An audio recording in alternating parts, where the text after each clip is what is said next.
Witness cases of corruption being withdrawn by the executive from courts without proper justification being given. We must acknowledge that the judiciary is an independent arm of the government, separate from the executive and the legislative branches. This separation of power is enshrined in the Constitution and is fundamental to the functioning of our democracy. Article 160 of the Constitution explicitly outlines the independence of the judiciary, stating that judges and judicial officers shall not be subject to the control or direction of any person or authority.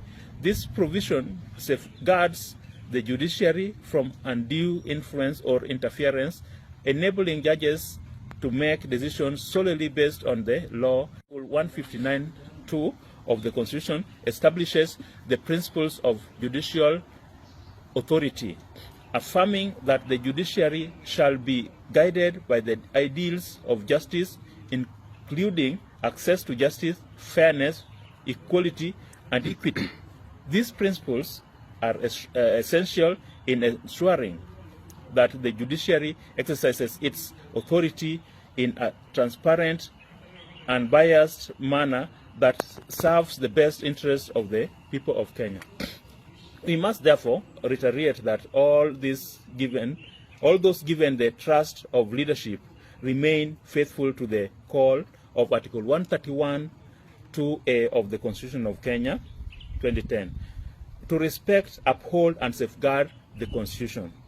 The judiciary, judges, and judicial officers play a pivotal role in the functioning of any democratic society. Its independence guarantees a fair and impartial justice system that safeguards the rights and freedoms of all citizens through the judiciary. Disputes are resolved, laws are interpreted, and justice is administered.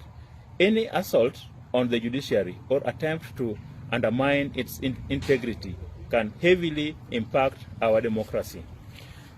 The judges and judicial officers will continue to remain faithful to their oaths of office while performing the sacred duty of interpreting, applying, and enforcing the law.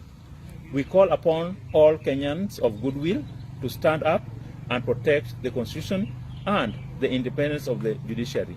The Executive Council of KMJA wishes to assure all judges, judicial officers, and other independent tribunals that their independence is guaranteed and is protected by the Council and KMJA. We thank the people of Kenya for the faith they have in the judiciary and urge them to continue to approach the courts as they have done in the past. The courts are there to serve the people of Kenya, and everybody